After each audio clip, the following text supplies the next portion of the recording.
Karena saya bertekad untuk membangun kekuatan pertahanan Indonesia sehingga Indonesia tidak diganggu oleh siapapun. Kedaulatan itu harga mati. Kedaulatan itu tidak bisa dinegosiasikan. Tidak ada tawar-menawar.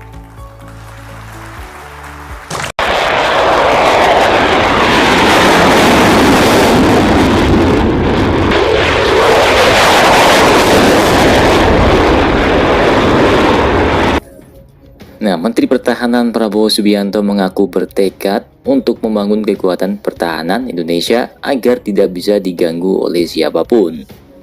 Sebab Prabowo mengantisipasi akan ada ancaman yang bisa saja muncul dari bangsa lain yang ingin menghancurkan Indonesia.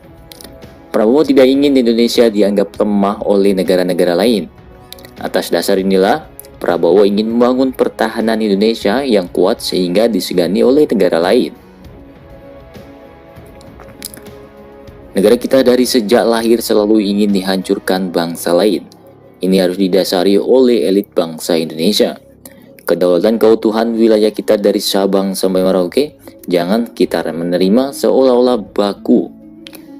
Artinya, jangan berpikir seolah-olah negara kita sudah kuat dan tidak bisa diganggu oleh negara lain. Semua negara harus mempunyai rasa waspada terhadap ancaman yang tiba-tiba akan datang. Nah, mengingat wilayah Indonesia sangat luas dan lautan yang luas, Indonesia memerlukan kekuatan udara yang maksimal. Maka dari itu, Menteri Pertahanan Prabowo pergi ke berbagai negara besar seperti Prancis dan Rusia untuk menjelajahi alutsista, yaitu pesawat tempur yang canggih untuk menjaga kedaulatan Indonesia. Pembaruan alutsista untuk pertahanan Indonesia terus diusulkan oleh Menteri Pertahanan Prabowo Subianto. Menteri Pertahanan akan terus memperkuat alutsista dengan belanja mesin perang dari negara-negara maju, seperti Rusia, Prancis, dan Amerika. Belakangan ini, dikabarkan Prabowo Subianto berencana untuk membeli jet tempur generasi 4+, yaitu Dassault Rafale, lansiran Prancis memang patut dipertimbangkan. Nah, Menteri Pertahanan Prabowo juga berkunjung ke Rusia untuk bekerja sama dalam bidang pertahanan, yaitu militer. Oh ya, jangan lupa Pak, bawa angin segar ke Indonesia. Colek rudal S-500 atau kapal selam kilo kelas boleh juga tuh Pak. Jika Menteri Pertahanan Prabowo datangkan 2 pesawat tempur kelas berat, yaitu Rafale dari Prancis dan Su-35 dari Rusia, maka bisa dipastikan ruang udara Indonesia lebih terjaga karena dikawal jet-jet tempur Wahid. Untuk saat ini sebagai penjaga ruang udaranya, Indonesia mengandalkan barisan F-16 Block 52 dan Sukhoi Su-27 dan Su-30 dan HAP. Sejak Prabowo di Rusia, Menteri Pertahanan Prabowo Subianto juga mengucapkan terima kasih atas kesepakatan yang diberikan oleh Rusia. Prabowo pun menyebut Indonesia ingin terus meningkatkan hubungan dengan Rusia. Indonesia melihat Rusia sebagai salah satu negara terkuat di dunia. Rusia atau sebelumnya Uni Soviet selalu menolong Indonesia di masa-masa sulit.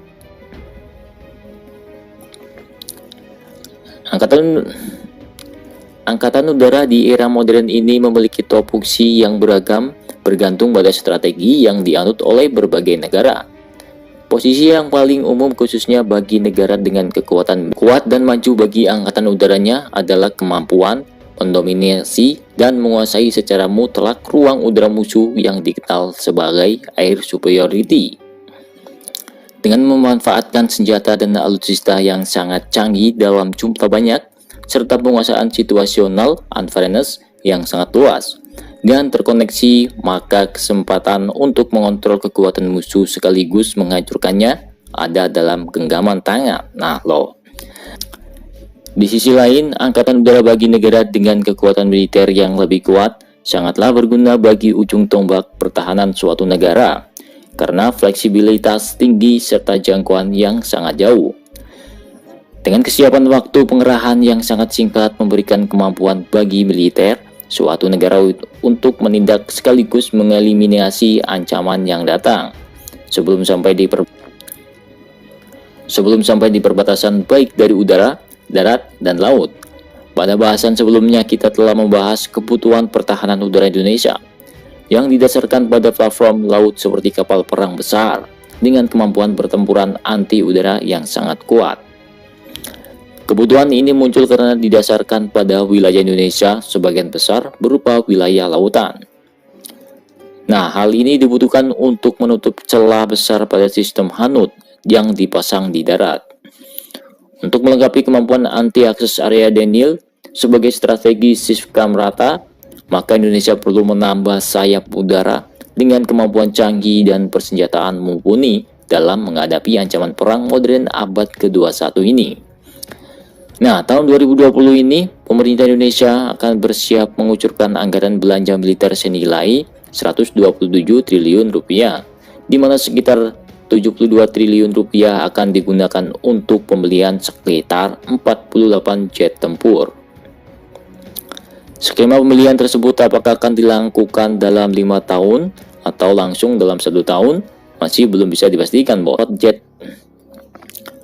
Pembelian 48 pesawat tempur tersebut bila mengacu pada konsep anti-akses area Denial tentu harus bisa membawa rudal anti udara jarak jauh beserta rudal serang darat atau anti kapal jarak jauh, mengingat wilayah Indonesia yang sebagian besar dikelilingi oleh lautan. Maka kemungkinan besar musuh potensial juga akan menyerang Indonesia lewat laut. Nah, ada banyak pilihan pesawat tempur modern yang memiliki kemampuan tersebut. Beberapa di antaranya adalah F-16 Block 72 varian terbaru ini. F-16 Viper adalah jenis yang paling modern dari semua varian F-16 dengan sistem terbaru. Radar AESA sehingga kemampuan peperangan elektronik yang luar biasa dalam menghadapi ancaman abad ke-21. Indonesia juga telah berpengalaman dengan jenis pesawat tempur ini selama lebih dari 3 dekade sebagai tulang punggung utama TNI Angkatan Udara. Pilihan kedua adalah Su-35 dari Rusia. Indonesia memang sudah memesan 11 unit pesawat tempur yaitu Su-35 yang diharga 103 miliar dolar Amerika. Su-35 memiliki kemampuan super manuver tinggi dan mampu membawa senjata yang sangat banyak di kelasnya walaupun masih kalah dari F-15. Untuk menghadapi pesawat tempur musuh maupun ancaman aset udara strategis jarak jauh, Su-35 mampu membawa hingga 12 misil. Nah, yang ketiga adalah Dassault Rafale. Pesawat tempur generasi keempat plus dari Prancis ini memiliki kelebihan unik, yaitu kemampuan untuk meluncurkan misil supersonik dengan hulu ledak nuklir hingga jarak 500 km, bos, bayangkan.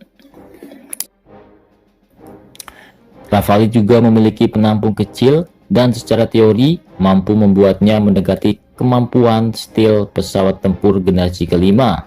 Bahkan dirumorkan mampu menghadapi F-22 Raptor pesawat tempur yang dari Amerika itu. Nah, loh, yang dikenal sebagai pesawat tempur terbaik saat ini, meskipun skenario pertempuran yang dilibatkan tidak dijelaskan secara rinci kepada publik.